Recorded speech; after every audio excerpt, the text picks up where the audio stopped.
Hey guys, AuspiciousAussie here, and welcome to episode 73 of the San Marino Challenge. Now, today's episode, as you can see, is going to be, well, as you can tell by the title as well, the quarter-final of the Champions League against PSG. Now, it's going to be the second leg. In terms of the first leg result, we won 2-0 away from home, which is massive. I don't want to say that it puts us into the next round because PSG they're an incredible side. They truly are. They have some world-class players. However, that two away goal advantage is massive, and it definitely does put us in the driving seat. Anyway, in terms of the league table, once again, fourth time in a row, we have won Serie A. As you can see, we've still got 6 games left to play, and we've already won the league. Like I said in the previous episode, we've essentially walked the league this season. Last season, I think, was a little bit more competitive. Inter were a little bit stronger, and we sort of dipped off a little bit towards the end, whereas Inter were a bit stronger, and they brought it up to a somewhat decent competitive level.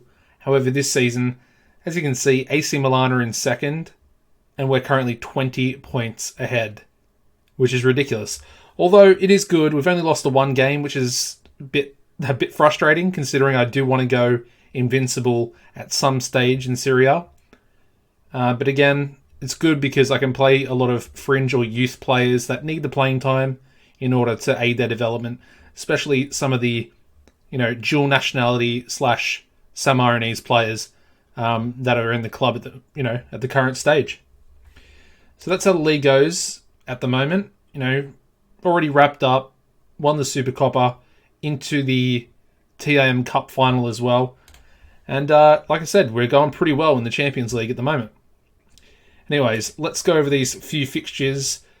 I don't even want to talk about the last game. That, like I said, it was the weirdest game, or the craziest game I think I've ever played on Football Manager. No joke. Anyway, we followed that up with a massive 5-0 victory over Napoli. Formato with 4 goals, and Albani on the score sheet there as well. But yeah, Formato with a 9.9 rating. Just so close to that elusive 10, which I believe you need 5 goals for. I'm pretty sure. Anyways, we followed it up with a 1-0 victory over Spal, away from home. Lascoigne with the only goal of the game. Worth noting that we've actually given Lascoigne a new contract, and he will be staying at the club for next season as well. He's played a lot recently, and he's really performed quite well. So I decided to just keep him around, give him one more year on his contract, a little bit of a pay rise. He was on like 15.5k since we brought him in, and now he's only on like 25 or something like that. 27 maybe. Something still pretty small considering his quality. He is 31, so it probably will be his last season next year or next season. Anyway, we followed that up with a 4-1 home victory over Atalanta. Novi, Sabir, Formato and Sokolic on the score sheet. We then beat Juventus away from home, and this was actually the game that we won Serie A. Pew opened the scoring, and Lascoigne once again on the score sheet there. As I mentioned, the first leg of the quarterfinal, 2-0 victory. Albani starting up front, despite Chanpalat being match fit. Not match fit, he returned from injury. He was lacking a little bit of match fitness. But I went with Albani because he's been playing really well. His average rating this season is actually better than Chanpalat. And he got a brace. Puts us 2-0 up, 2 vital away goals that could be the difference. Of course, away goals was how we beat Bayern getting into this round. So it could be very vital. And the final game just played was a pretty disappointing 1-1 draw with Roma. As you can see, Sokolic opened the scoring. Again, trying to play him a bit more in these Serie A meaningless games. And then, Roma got an equaliser. And they're doing pretty poorly this season. I think they're in like 12th, 13th. And Lazio just above them in 12th. So yeah, they're doing pretty bad. But yeah, let's get into today's lineup. It's going to be a bit of a changed lineup due to the fact that Ivan's picked up a 9-week injury. So obviously, one half of our centre-back partnership is out, and that does leave us a little bit weakened. Although, in saying that, Cervellini, who is one of the dual nationality players, both Italian and San Marinese, he's developed really nicely. He's not world-class by any stretch of the imagination, but he's better than Vicini, who is obviously single nationality, and I believe that he's probably a little bit better than Squizzato. Now, I only say that because obviously he's got a little bit more potential, and he's also, he could be San Marinese if he does decide to represent our nation, but he's pretty solid. He's doing well. He's doing a little bit better than Vicini. As you can see, average ratings, they're both pretty good, but Vicini just doesn't seem to play that well in the big games. Anyway, we'll go through the lineup here. Ingvarsen's going to be in goals. We're going to go Yusufi at right back, Cervellini and Sabir. I'm so happy I spent the money on Sabir. He has been... he's a game changer. He literally is a game changer. Then we're going to go with Michelotti at left back, and Alascoin, as I mentioned, playing really well. Centre defensive midfielder today. In front of him is going to be Viviani, who's very, very tired. He's lacking a lot of match condition. He's only on 81%. But I don't really have anyone else. I could play Sokolik, who's on 86. But it's too big of a game to be playing the youngster. He's only 17. He's good, but he's not Viviani good. And then Britos will be partnering him in the centre midfield. Vitek will be on the right wing, Famato on the left wing, and Albani is going to start up front. The bench today is going to be Bernardi, Vicini, Nesic, Sokolik, Ferretti, who is the 16-year-old right winger from this year's youth intake.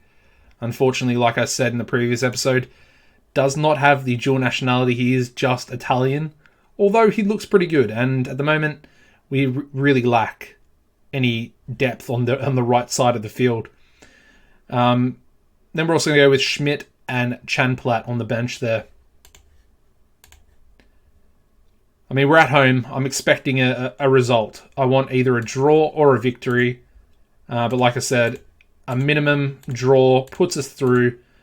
I don't want to lose because obviously we can still go through if we do lose 1-0. But that is not ideal, and it's not what I want at all. And I think our boys should be putting in a pretty good performance. Obviously, missing Ivan, it's gonna keep things a little bit tense at the back. But I think Yusufi, Michelotti, and Sabir should have enough about them. I did actually contemplate playing Nolasco at the centre-back, although Novi he had less match condition than Viviani himself, so kind of made that decision for me, I guess. Anyways, Viviani bring the ball forward here. Famato, back post, Vitek getting there. Only his third goal of the season, although he was out with injury for quite some time. But we're 1-0 up. That's exactly the type of start that I wanted. And to be honest, we're kind of dominating PSG at the moment. They've only just had their first shot. Good stuff so far as we go into halftime. I'm happy with that. I'm definitely happy. Although there's 6.4 for Yusufi, that's not too... I'm not too pleased about that, if I'm being honest. Obviously, Yusufi's a pretty integral part of our first team, and I'm a bit more accustomed to him playing better. He's also picked up a yellow card here, so that could be something I have to worry about, as Nolascoin's on a yellow card there as well. So I'm going to ease those two boys off. I mean, it's just a little bit weird. Viviani, we might actually bring him off now because we're 1-0 up, 3-0 up on aggregate. Sokolik can come on. He is, of course, left-footed. So him playing on that the left centre mid position is a little bit more suited, and obviously it'll help the team play a little bit better. But yeah, what a boring game. Let's bring Ferretti on, and we'll bring Schmidt on as well. Now, I'm a little bit worried about Schmidt because pretty much every game that he's been playing, he's been picking up knocks. And of course, he did have a somewhat serious injury earlier in the season where he was out for about 2 months. I don't want to call him injury prone as we win the game 1-0 through the Vitek goal. But I'm worried about it. I'm definitely worried. Anyways, that was a really quick episode. Yeah, we're into the semi-finals. And yeah, that just blew past really quickly. There was barely any chances in that game, to be fair. Just advancing forward here because I want to see if the Champions League draw will come out anytime soon. And I just want to do that just so you guys will know who will actually be playing in the next episode. Depending on when it falls, obviously the TIM Cup final will also be an episode in its own right.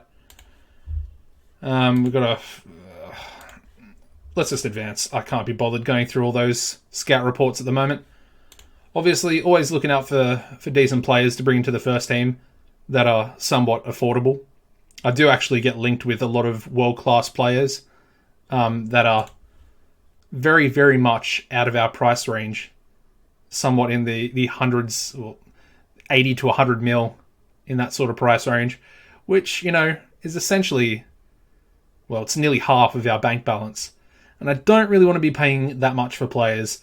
It was very hard for me to pay the 47.5 million just in January.